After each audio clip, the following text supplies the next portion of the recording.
sentido, que tipo de material está disponível no mercado.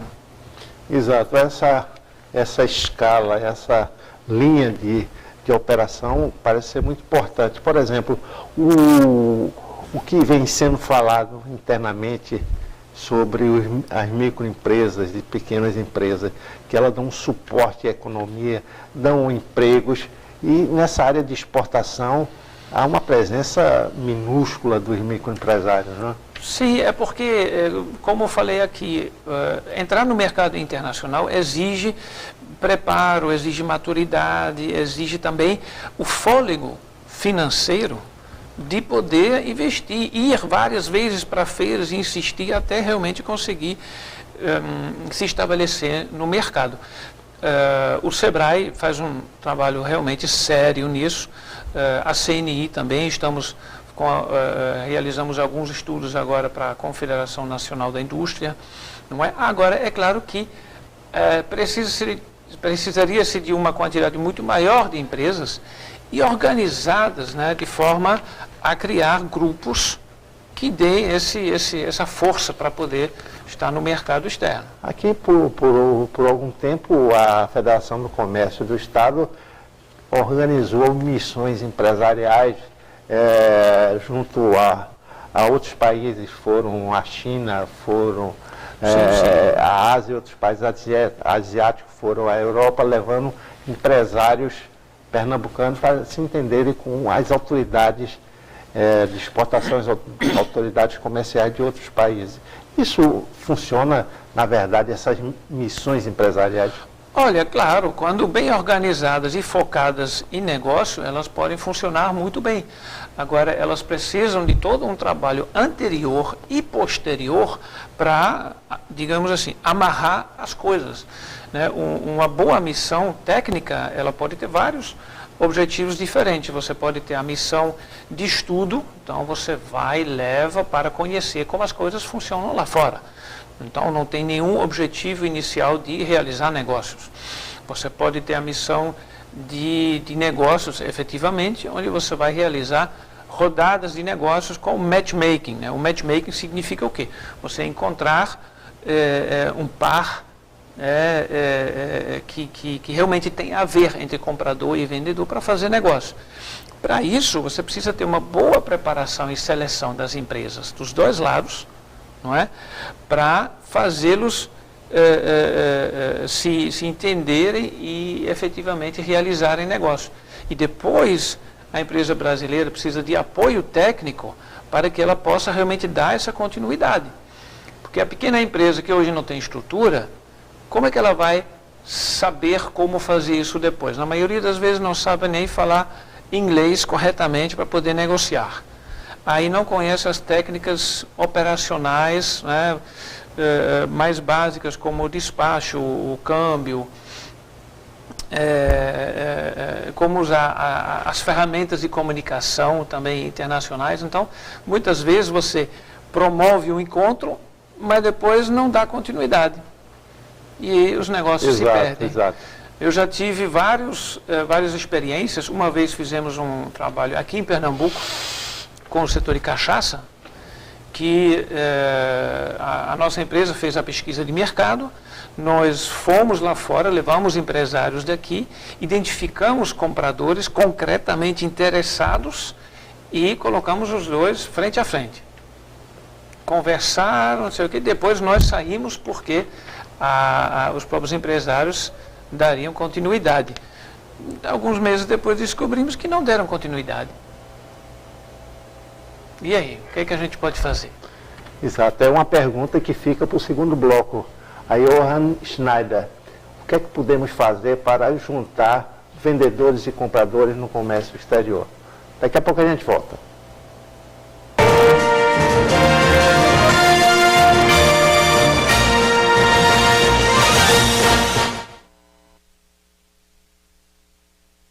Sonhos, desejos, paixões, felicidades, família, bem-estar, sucesso, autoestima.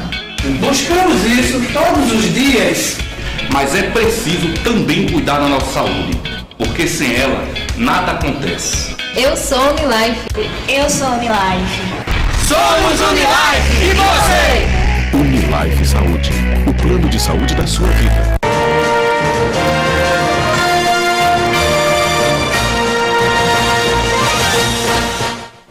Estamos de volta no programa Políticas, um espaço dedicado ao debate de fatos e ideias em Pernambuco, né? São entrevistas sobre política, economia, cultura, comportamento, e hoje estamos conversando aqui sobre comércio exterior, e com quem entende, Johann Wolfgang Schneider, consultor e especialista em comércio e marketing internacional. Ele já está aqui no Brasil desde 88, é um brasileiro honorário, né? O sotaque quase que não existe, mas vem trabalhando nesse setor de estimular as partes, né? Ficou uma pergunta no ar antes da gente encerrar o bloco, né? Como fazer para que essas pessoas consigam desdobrar esses contatos com compradores fora do país, o microempresário, o pequeno empresário? Quando nós começamos a trabalhar com a área de comércio exterior, foi em 92, exatamente depois que Collor abriu o mercado, porque antes tinha uma reserva de mercado. Na hora que você abriu, entrou importação, mas também muita gente se interessou na exportação, só que você não tinha a competência. Como é que eu trabalho o mercado internacional? Foi quando a gente começou a desenvolver cursos, inicialmente parcerias com o SEBRAE, com o SENAC, né, promovendo com essas entidades, das quais até hoje somos parceiros, mas em 2002 nós desenvolvemos o nosso próprio curso, que é uma formação técnica, efetivamente, se chama Analista de Comércio Exterior, que graças a Deus hoje é uma referência aqui no Estado. Várias empresas pedem, inclusive, que os candidatos tenham esse curso no seu currículo, e ele é feito em parceria com a Universidade Federal Rural, que dá o certificado de extensão universitária, e que compreende, que tem um foco exatamente na parte técnica operacional do comércio exterior.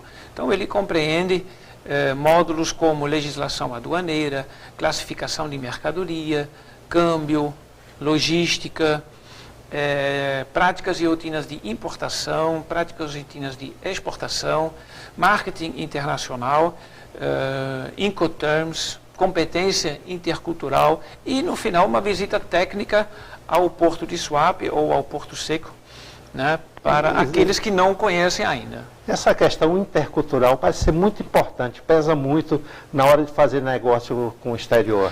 Na hora de você estar com o gringo, né, estar nesses primeiros contatos, você... Ou com o chinês, não é? Ou com o chinês, né, os africanos, que também muita gente está querendo ir explorar o mercado africano.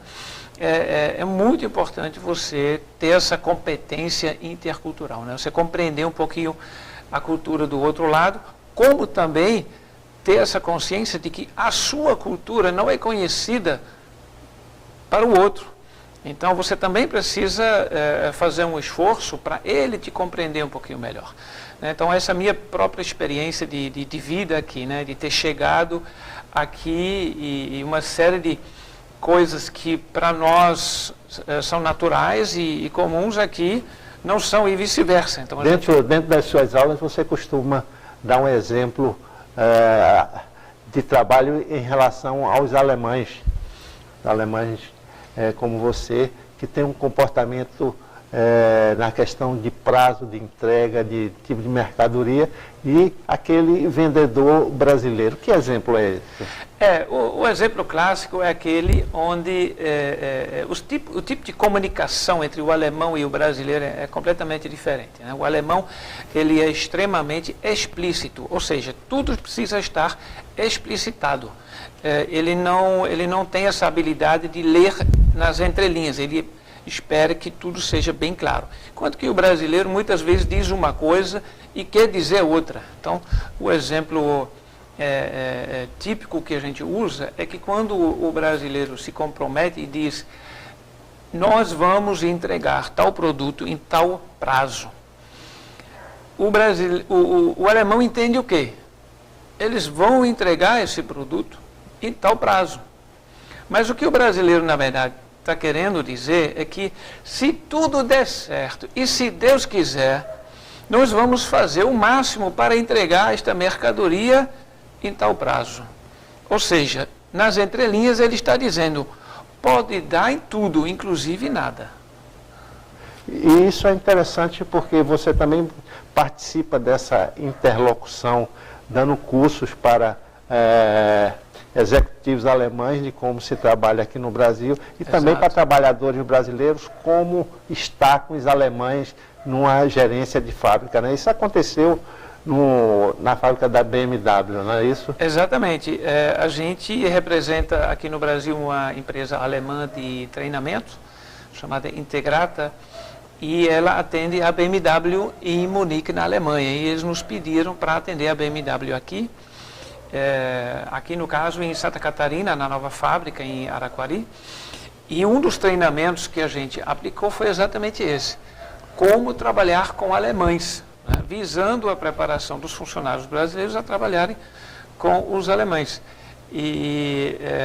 Só que a gente descobriu que a gente sugeriu depois que também se fizesse o contrário, né, que se passasse um workshop para os alemães, para eles aprenderem a trabalhar com os brasileiros.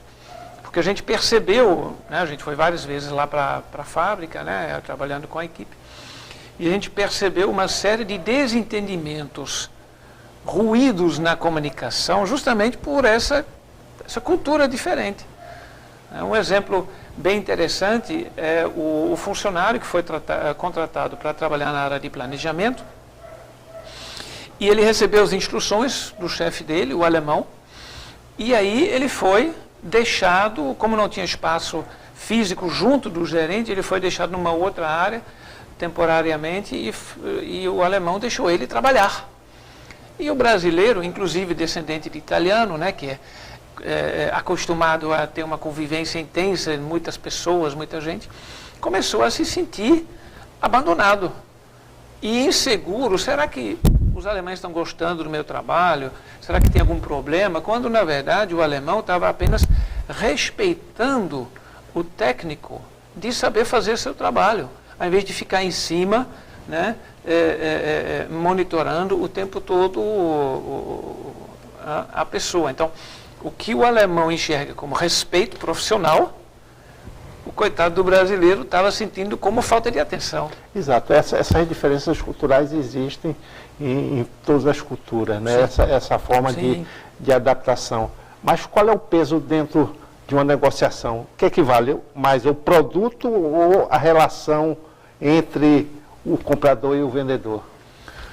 Olha, isso depende muito do caso, mas eu já vi muitas negociações darem erradas pela incompetência intercultural, pela dificuldade das pessoas de se entenderem, de conduzir uma negociação, de prestar atenção em alguns detalhes na condução. Se você ofender o outro lado, em algumas culturas, isso é fatal, né? Fizer alguma coisa errada, a coisa pode travar. Quando do outro lado tem alguém que já tem mais experiência no cenário internacional, ele pode ter mais compreensão com as suas gafes, né? Então, apesar disso, tendo um bom produto, um bom interesse dos dois lados, isso ainda pode dar certo. Voltando ao comércio brasileiro, né? Você coordenou no Rio de Janeiro uma campanha muito interessante, chamada Comércio Justo, e está pretendendo lançá-la aqui também no Recife. Que campanha é essa? Olha, é o seguinte, o comércio justo, fair trade, se chama em inglês, o comércio justo é um sistema que dá um tratamento diferenciado a pequenos produtores que de outra forma estariam à margem da economia. Por exemplo, na produção de café. Então, são pequenos produtores rurais que se juntam em cooperativas e recebem pelo seu produto um preço melhor, se garante que eles não são tratados como apenas produtores de commodity, que oscila o preço na bolsa e mesmo que o preço caia abaixo do nível de vida deles, né, eles só vão receber aquilo e vão quebrar. Não, o Fair Trade, ele garante um preço mínimo, garante uma relação comercial de longo prazo com os produtores. Em contrapartida, eles também têm que garantir que não exista trabalho infantil, que não tenha trabalho escravo, que eles tenham condições dignas de trabalho, né, saudáveis e que respeitem o meio ambiente. E o produto honesto. O produto honesto, o produto socialmente justo, economicamente justo. Daí o comércio justo. Exato. Né? Isso tem uma participação governamental ou a participação é só entre os parceiros de negócio? Isso é tão interessante no comércio justo porque é um sistema que independe completamente de governos. Né? Ele foi criado a partir de uma iniciativa de técnicos ligados a entidades de desenvolvimento, muitas vezes de igrejas, igreja católica ou igreja protestante, mas não é ligado à parte religiosa, né? São técnicos mesmo, e que procuraram desenvolver um sistema alternativo de comércio, e que foi se desenvolvendo, e hoje ele existe e independe de Banco Mundial, de Banco Interamericano, de governo. É realmente, no fim das contas, quem sustenta esse sistema é o consumidor final, que ele compra um produto, né, ele faz uma escolha consciente na hora da compra, que pega um produto que tem esse selo, que ele sabe o dinheiro vai chegar lá no final no produtor, em detrimento de outro produto que não tem que não agrega esses valores sociais. Como anda essa campanha? Olha, como eu falei, a produção, né, desses produtos no campo aqui no Brasil tem em torno de 50 cooperativas, a maioria deles exporta. Mas nós começamos a promover também o consumo desses produtos no Brasil, que antes não eram disponíveis. Por exemplo, o café. O café era todo exportado em grão verde, não tinha agregação de valor. Mas nós começamos a primeira campanha em Poços de Caldas, no interior de Minas, sul de Minas, que é uma região conhecida, né, pelos melhores cafés. E agora estamos na segunda cidade, que é o Rio de Janeiro, que é uma outra dimensão, que é uma grande cidade, e que lá já estamos em plena campanha, já temos muitas entidades associadas ao comitê organizador, tem o SEBRAE, tem o CDL, tem entidades locais como o Centro de Desenvolvimento Sustentável, tem a Associação dos Amigos do Jardim Botânico, né? Então já tem muita gente envolvida e o objetivo dessa campanha é promover o consumo desses produtos certificados e está indo muito bem. Em poucas palavras, quando chega ao Recife? Quando chega ao Recife, está dependendo dos últimos detalhes aqui da política, mas nós já estamos a caminho, algumas semanas. Felizmente acabou o tempo do nosso programa. Conversamos aqui com Johann Schneider, consultor internacional, especialista em comércio exterior e marketing. Muito interessante essa conversa sobre o que Pernambuco pode oferecer, como é que está essa gestão do comércio exterior aqui no estado e no país.